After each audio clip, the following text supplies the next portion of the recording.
السلام عليكم، أهلا وسهلا ومرحبا بكم في هذا اللقاء الجديد.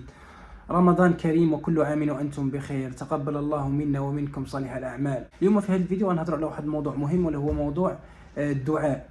موضوع الدعاء، وبصراحة وباختصار شديد، هل استجاب الله سبحانه وتعالى دعواتي في رمضان الماضي أم لا؟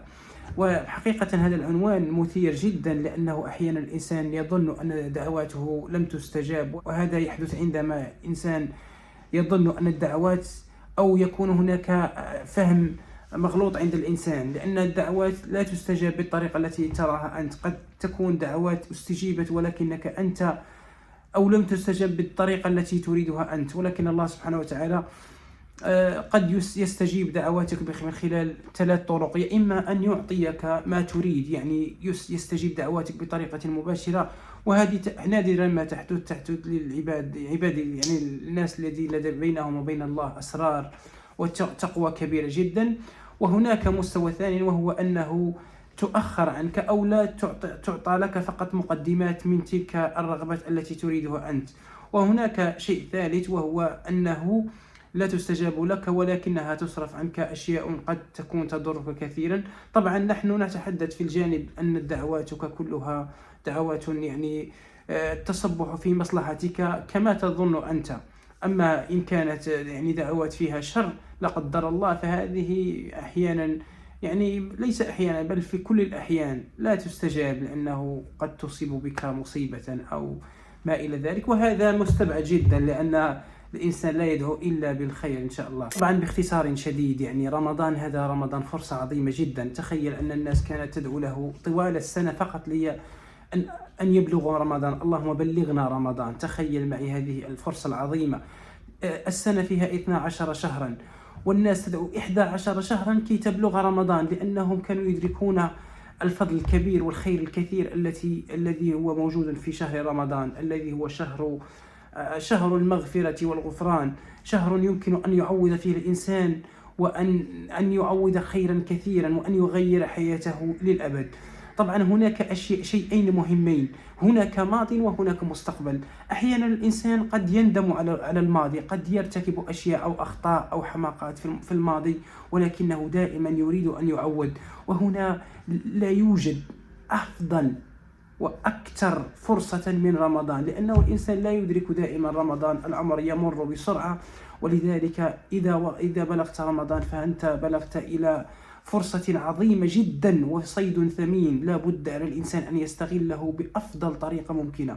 وكذلك هنا يمكن يصبح لديك فرصة كبيرة على التحكم في ذاتك، لأن هناك أشياء عندما يكون الإنسان صائم يكون أكثر قدرة على التحكم في أشياء لم يكن ليتحكم فيها في وقت الفطور. لذلك على الإنسان أن يكون ذكيا، لأنه يقال أنه الكيس من دان نفسه وعمل لما بعد الموت، والعاجز من أتبع نفسه هواها وتمنى على الله الأماني. يا أخي يا أختي، هذا الشهر شهر عظيم، لا بد على الإنسان أن يستغله في العمل والعبادة بأفضل طريقة ممكنة. إذا كنت تدرس فلا بد أن تدرس بأفضل طريقة ممكنة، وأن تكون لك النية والصدق مع الله سبحانه وتعالى أنه سيبلغك يعني مبلغا كبيرا إن شاء الله تنفع به نفسك وعائلتك ومجتمعك وأمتك، لما لا؟ فهذه النية تكون مهمة جدا، وهي المحرك الأساسي، هو الذي يحركك دائما، هو النية التي لديك والرغبة.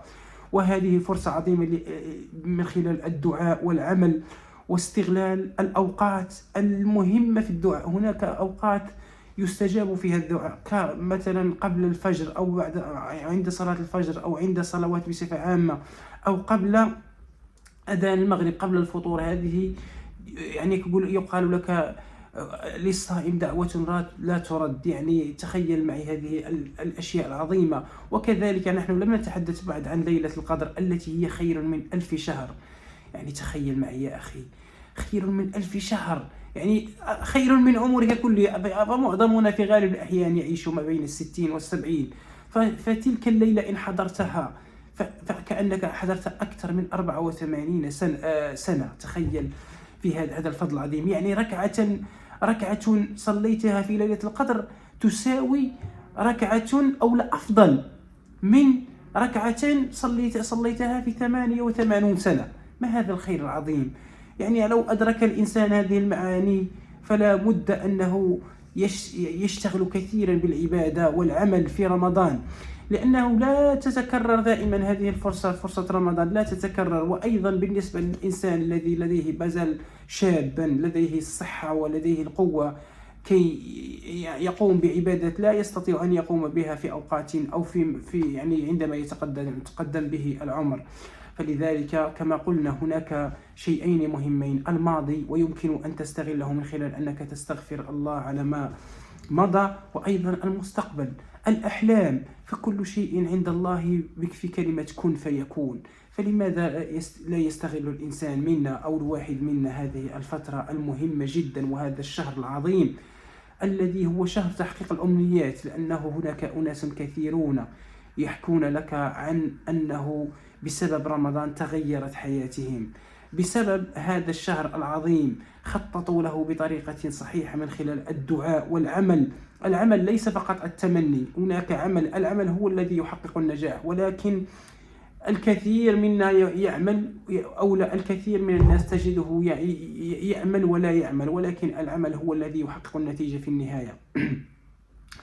ونسأل الله سبحانه وتعالى أن يحقق لكم أمنياتكم، وأن يحفظكم، وأن يرزقكم كل ما تتمنونه. وهذا كل شيء في هذا الفيديو. إن شاء الله نشوفكم في فيديو آخرين، والسلام عليكم ورحمة الله.